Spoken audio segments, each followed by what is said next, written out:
신유승입니다.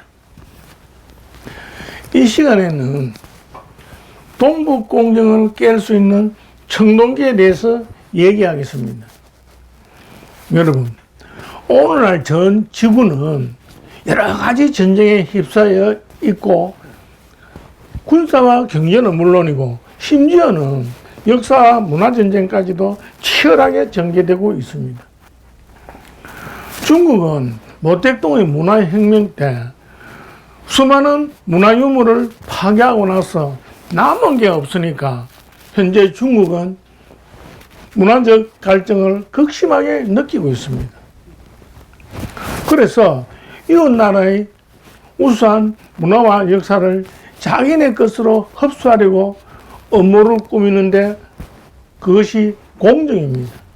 예, 근데 김치도 자기네 것, 한복도 자기네 것, 세상에 좋은 것은 모조리 자기네 것이라고 주장하고 있죠.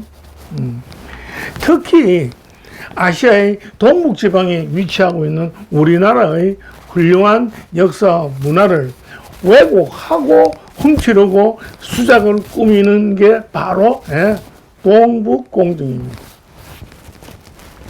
여러분, 우리 민족은 옛날 고조선 때부터 문자를 썼고 대표적으로 갑골문자와 금성문자를 사용했습니다. 갑골문자는 거북이의 배딱지나 소의 어깨뼈에 글자를 새겼고 금성문자는 주로 쇠붙이나 돌에 새겼습니다. 고조선 때부터 갑골문자와 금성문자를 동시에 사용했고 또 함께 발전하면서 오늘날의 한자가 되었습니다. 여러분, 중국 서안에는 이집트 피라밋보다 훨씬 큰 피라밋들이 현재 많이 존재합니다. 그러나 중국은 아무도 접근하지 못하게 봉쇄하고 있습니다. 왜 그런 짓을 할까요? 예.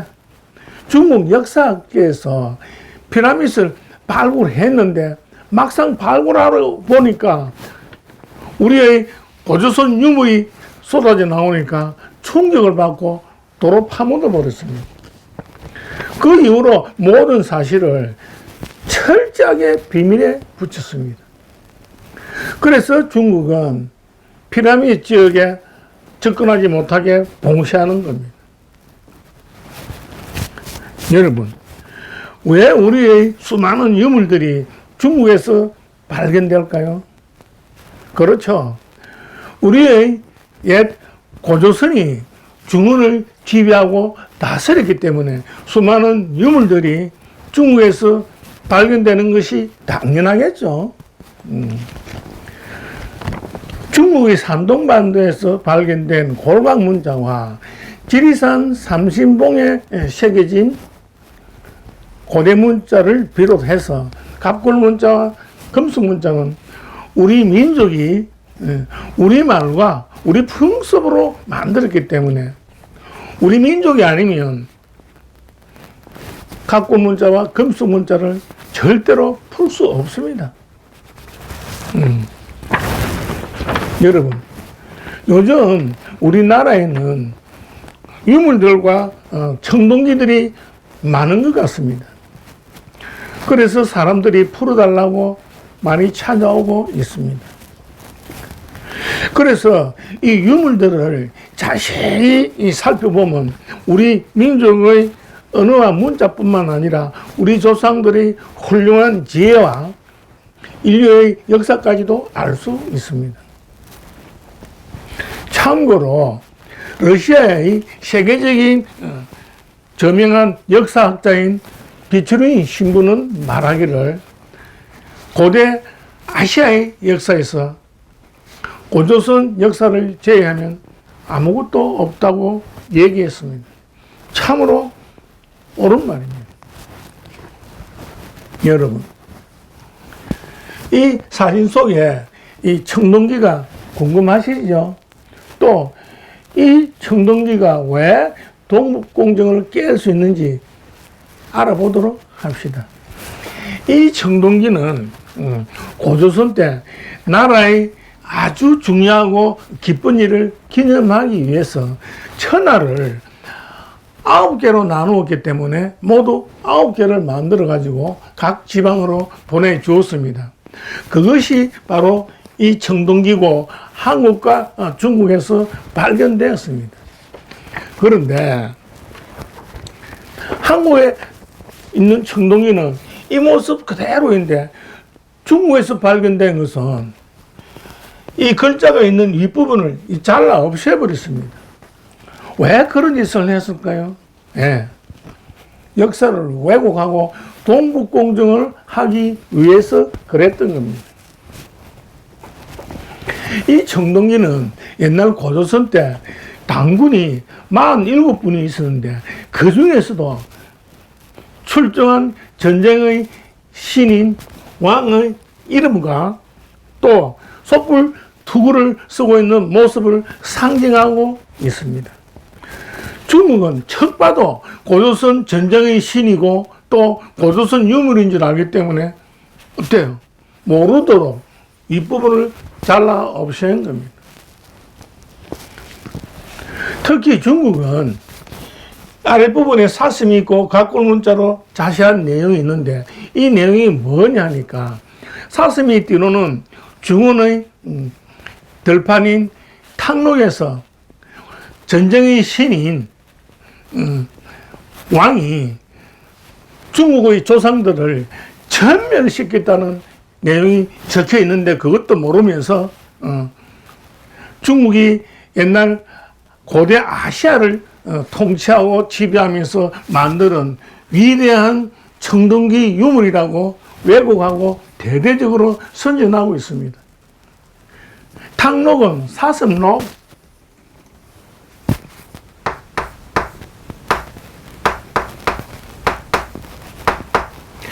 땅 이름 닭,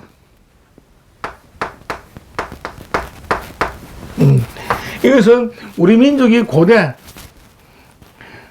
오랑캐들과 남북 전쟁이 크게 일어났는데 크게 대성한 이 장소입니다. 탕록 전쟁 아주 유명합니다. 그런데도 중국은 반대로 저것들이 우리 민족을 전멸시켰다고 거짓말하고 있어요. 지금도 그럽니다. 중국은 이렇게 촛불 투구를 쓰고 있고 임금왕자가 딱 있으면 어떻게 전쟁의 신으로 여기고 이름을 치우천왕이라고 부릅니다. 그런데 우리는 절대로 치우천왕이라고 쓰면 안 됩니다. 그 이유는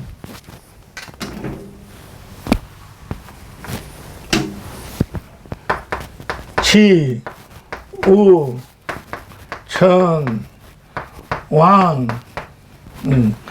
임금왕 하늘천 병신우 어리석을 치 이렇게 되어 있는 겁니다. 자, 이 어리석을 치의 각골 문자를 살펴보면 이런 모양으로 되어 있습니다.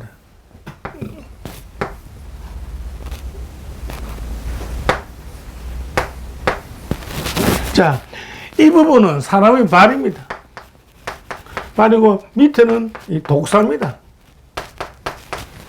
여러분, 독사와 발이 왜 어리석을까요? 그렇습니다. 뱀들이 많은 지방에 살면서 독사한테 발을 물려서 다 치니 어리석은 놈하고 이렇게 욕하다는 뜻입니다. 그래서 어리석을 치가 되었고 그 다음에 각골 문자로 이렇게 되어 있습니다. 이 사람의 오른손입니다. 오른손에서 요 하나 더 있는 거죠. 그럼 뭡니까? 예, 육손이다. 육손이는 병신이라는 뜻이고 또 육손이처럼 하나 더 붙어 있는 것은 혹이다. 이런 뜻입니다. 그래서 결국 치우천왕의 뜻은 어리석은 병신이 주제에 하늘 높은 줄을 모르고 왕처럼 우쭐댄다. 이런 뜻이니까 얼마나 얼토당토않게 왜곡하고 무시해서 붙인 말입니다. 그래서 절대로 치우치나이를 하면 안 됩니다. 위대한 전쟁의 신이고 여기 이름도 있습니다. 이 청동기 윗부분에 새긴 7글자의 뜻은 무슨 내용일까요? 그렇습니다. 사슴들이 뛰노는 중원의 탕록 벌판, 즉 대전쟁이 벌어진 곳에서 상상도 못할 승리를 거둔 왕의 이름과 왕의 활약을 요약한 내용을 제목으로 이렇게 새긴 겁니다. 긴 제목을 왜 7자로 했을까요? 그렇습니다. 7은 우리 민족의 북두칠성, 칠성신 하나님의 가호로 탕록에서 대성을 거두었다는 뜻이기 때문에 7자로 한 겁니다. 자, 지금부터 이 7자의 내용을 하나하나 살펴보기로 하겠습니다. 첫 번째, 이 가꿀 문자는 정갈입니다. 정갈인데 이 꼬리를 잘라버렸습니다. 그 다음에 아랫부분은 이렇게 되어 있는데 뭐냐? 윗부분은 이 사람의 머리입니다. 머리고 아랫부분은 다리인데 왜 하나 더 붙여놨을까요? 그렇습니다. 세계에 있는 것은 엄청나게 바쁘게 다리를 움직인다. 즉 달린다, 뛰다 그런 뜻입니다. 그리고 이 정갈은 사막의 정갈이기 때문에 독이 지독하다는 뜻이 있습니다. 그래서 혼자 쓸 때만 1만 만자고 그 다음에 다른 글자로 만들 때는 지독하다는 뜻이 작용되게 되어 있습니다. 그러니까 전쟁의 신이 지독하게 많은 오랑캐의 머리를 자르고 전쟁에서 승리하기 위해서 힘썼다 해서 힘쓸 매 이렇게 되는 겁니다. 그래서 정갈이 있고 이렇게 해서 힘쓸 매 이렇게 되는 겁니다. 오랑캐를 무진장 죽였다는 뜻입니다. 그 다음에 두 번째는 금속 문자인데 인두를 나타내는 겁니다.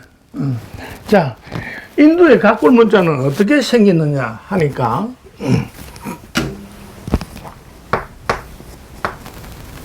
이렇게 생겼습니다. 알기 쉽죠? 그래서 여기서 이제 변하면서 이렇게 되어 있는데 인두는 어때요? 불에 달 구워서 낙인을 찍으면 그 표시가 오래 간다 얘기입니다. 그래서 오래를 구 이렇게 얘기를 하는 겁니다. 오래를 구. 자, 세 번째는 이 가꿀 문자인데 왼편에 보면 이렇게 되어 있는데 무슨 뜻이냐니까. 자, 이 모양은 옛날 사거리 단일행을 나타낸 겁니다. 단일행이다. 그러니까 이 복잡하니까 하나만 해야 되겠죠. 사거리는 어때요? 사람들이 왔다 갔다 오고 가고 즉 여기 실이 있는데 실을 가지고 왔다 갔다 오고 가고 북을 가지고 배를 짠다 이런 의미가 있는 거죠. 그래서 윗부분은 이렇게 되어 있습니다. 뭐냐?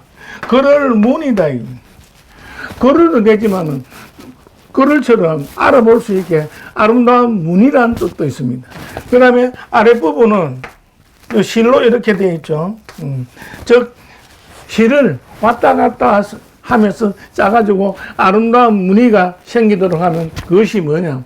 빛나는 문체다 이런 뜻입니다. 그래서 이 세 번째 갖고 온 문자는 문체 문이 되는 겁니다.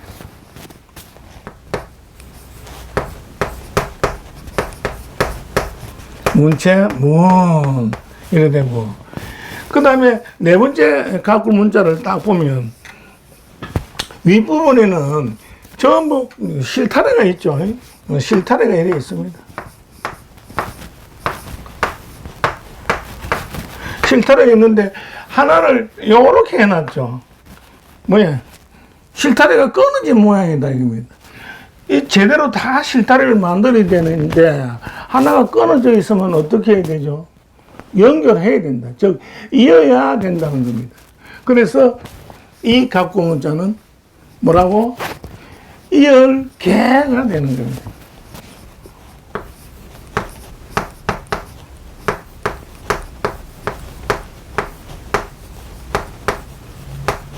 이열개 이래 되고, 그 다음에 좀 작는데 금성 문자로 임금왕입니다.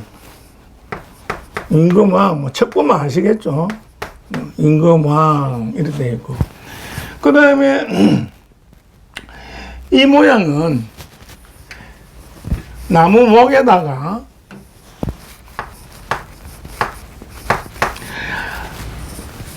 날일 해가 있는 모양입니다. 무슨 뜻이냐? 아득히 먼 동쪽에서 숲속에 나무 아래에서 해가 이렇게 돋아 올라온다는 뜻입니다. 그래서 아득하게 멀다, 아득한 묘가 되는 겁니다.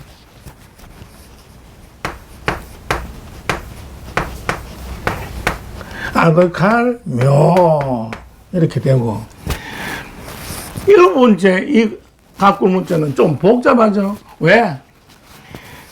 중요한 내용을 여러 개 모아서 하나로 표시했기 때문에 좀 복잡합니다. 자, 이 부분은 뭐냐니까 배를 나타낸다.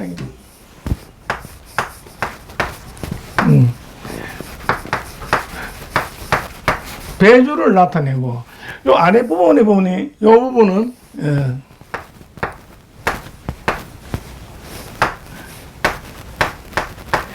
내 천자를 나타낸다 이겁니다. 나머지는 보니까 전부 뾰족뾰족하게 되어 있습니다. 이 뾰족뾰족한 것은 이 모양이 뭐죠? 예, 바로 산인데 하도 뾰족뾰족하게 많으니까 그것은 험악한 산악을 나타내고, 나머지 또 뾰족뾰족한 것은 험준한 산들이다 이런 의미가 되는 겁니다. 그래서 한마디로 이역만리, 강과 내를 건너면 배를 타고 왔다 했으니까 강과 내는, 그 강은 뭐냐? 남방 양자강, 줄여서 장강. 장강 남쪽에서 험악한 산들과 온갖 험한 산들을 넘고 넘어가지고 온다는 뜻인데, 왜 오느냐? 왜 오겠어요? 그렇습니다. 이 지독하게 많은 오랑캐들은 머리를 다 잘라 죽였으니까 전쟁의 신이 얼마나 두려워요. 그래서 두렵고 또 공경을 해서 조언을 바치려고 온다 이런 뜻입니다. 그래서 이역만리 먼 지역에서 온다니까 직영역.